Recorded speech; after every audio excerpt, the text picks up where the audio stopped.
നേരത്തെ ഇവിടെ സൂചിപ്പിച്ചതുപോലെ സംസ്ഥാനത്തെ മുഖ്യമന്ത്രിയുടെ ദൂതനായി കേരളത്തിലെ ക്രമസമാധാന ചുമതലയുള്ള ADGP RSSന്റെ അഖിലേന്ത്യാ ജനറൽ സെക്രട്ടറി ദത്താത്രേയ ഹൊസബലയെ കണ്ടു എന്ന് ഞാൻ ആരോപണം ഉന്നയിച്ചത് ശരിയാണെന്ന് ഇപ്പോൾ എല്ലാവരും സമ്മതിച്ചു. ആദ്യമൊക്കെ കുറേ പേര് തർക്കിച്ചു, അങ്ങനെ ഇല്ല, ഉണ്ടയില്ലാത്ത വെടിയാണ് ഇതാണെന്നൊക്കെ പറഞ്ഞു. കണ്ടത് പല കാര്യങ്ങളിലുണ്ട്. കേരളത്തിൽ BJPക്ക് ഒരു അക്കൗണ്ട് ഓപ്പൺ ചെയ്യാൻ വേണ്ടിയിട്ടുള്ള എല്ലാ സഹായവും ചെയ്തു തരാം എന്നായിരുന്ന സന്ദേശം.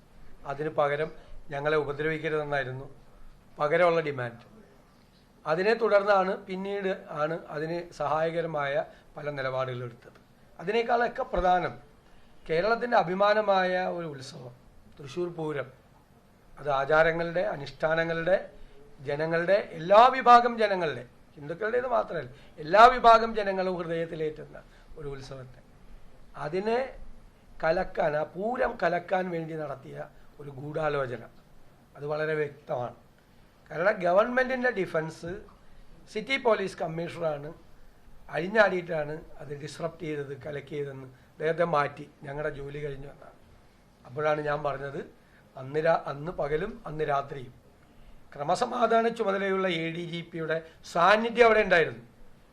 അപ്പോൾ രാവിലെ 11 മണി മുതൽ പിറ്റേ ദിവസം രാവിലെ 7 മണി വരെ കമ്മീഷണർ റാങ്കിലുള്ള ഒരു ഉദ്യോഗസ്ഥൻ അഴിഞ്ഞാടുമ്പോൾ അയാളോട് നോ പറയാൻ ഹൈറാർക്കിയിൽ അതിനേക്കാൾ ഉയർന്ന സ്ഥാനത്തുള്ള ഈ ADGP അവിടെ ഉണ്ടായിരുന്നില്ലേ? അപ്പോൾ ADGP ഇപ്പോൾ ഒരു പുതിയ വാർത്ത വന്നിരിക്കുന്നു, അന്വേഷിക്കപ്പെടേണ്ടതാണ്. അതായത് പൂരം നടത്തുന്നതിന് വേണ്ടിയിട്ടൊരു പ്ലാൻ ഉണ്ടാവും പോലീസിന്. വർഷങ്ങളായി പോലീസ് ഭംഗിയായി നടത്തിക്കൊണ്ടിരിക്കുന്ന ഒന്നാണ്, ഒരു കുഴപ്പമില്ലാതെ.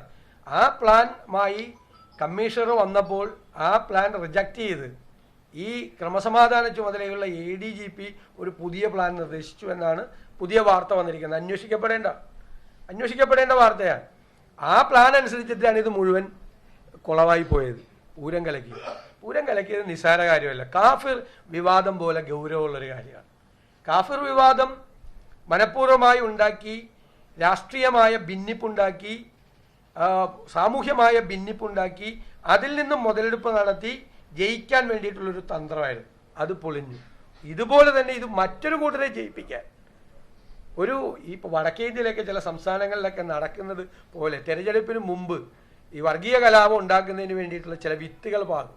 അതുപോലെ ഒരു വലിയ ഹൈന്ദവ വികാരം ഉണ്ടാക്കി BJPയെ തൃശ്ശൂരിൽ ജയിപ്പിക്കാൻ വേണ്ടി നടത്തിയ വലിയ ഗൂഢാലോചനയുടെ ഭാഗമാണ് ഈ പൂരം കലക്കൽ. അതുകൊണ്ട് ആ പൂരം കലക്കിയ സംഭവത്തെക്കുറിച്ചും അതിന് പിന്നിലുള്ള ഗൂഢാലോചനയെക്കുറിച്ചും അതിൽ പങ്കാളികളായ ആളുകളെക്കുറിച്ചുമെല്ലാം ഒരു ജുഡീഷ്യൽ അന്വേഷണം നടത്തണം എന്ന് കേരളത്തിൽ UDF ആവശ്യപ്പെടുകയാണ്, പ്രതിപക്ഷം ആവശ്യപ്പെടുകയാണ് പ്രധാനമായിട്ട്. പിന്നെ ഞാൻ നേരത്തെ പറഞ്ഞതുപോലെ ഇത്തരം സംഭവങ്ങൾ മാത്രം ചർച്ച ചെയ്യപ്പെടുമ്പോൾ ഒരുപാട് കാര്യങ്ങൾ പോവുകയാണ്. ഇപ്പം നമ്മുടെ ഓണക്കാലമായി പല സ്ഥലത്തും ഓണച്ചന്തകൾ തുടങ്ങിയിട്ടില്ല, ഓണച്ചന്തകളിൽ സാധനങ്ങൾ വന്നിട്ടില്ല. മാത്രമല്ല ഈ സപ്ലൈകോയും ഗവൺമെൻറ്റും ഓണച്ചന്ത തുടങ്ങുന്നത് എന്തിനാണ്? ഫെസ്റ്റിവൽ സീസൺ ആകുമ്പോൾ വലിയ വിലക്കയറ്റം ഉണ്ടാവും, കൃത്രിമമായ വിലക്കയറ്റം മാർക്കറ്റിലുണ്ടാവും. ആ വിലക്കയറ്റം തടയുന്നതിന് വേണ്ടിയിട്ടാണ് ഓണച്ചന്ത ആരംഭിക്കുന്നത്. ഈ ഗവൺമെൻറ് വളരെ വിചിത്രമായൊരു കാര്യം ചെയ്തു. ഓണച്ചന്ത തുടങ്ങിയ ദിവസം ഓണച്ചന്തയിലൂടെ വിൽക്കുന്ന, സർക്കാർ കൊടുക്കുന്ന നിത്യോപയോഗ സാധനങ്ങൾക്ക്, സബ്സിഡൈസ്ഡ് ആയിട്ടുള്ള നിത്യോപയോഗ സാധനങ്ങൾക്ക് വില കൂട്ടി. കേട്ടുകേൾവിയുണ്ടോ എവിടെയെങ്കിലും?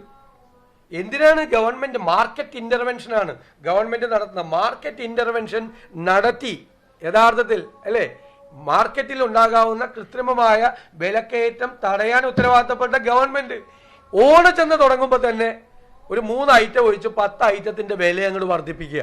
അത് തന്നെ വിലക്കയറ്റത്തിന് കാരണമാവും. സാധനമില്ല, ഉള്ള സാധനം എല്ലായിടത്തും എത്തിയിട്ടില്ല, കൂടെ അതിൻ്റെ കൂടെ വിലക്കയറ്റം. ഓണ സമ്മാനമാണ് ഗവൺമെൻറ്റിൻ്റെ.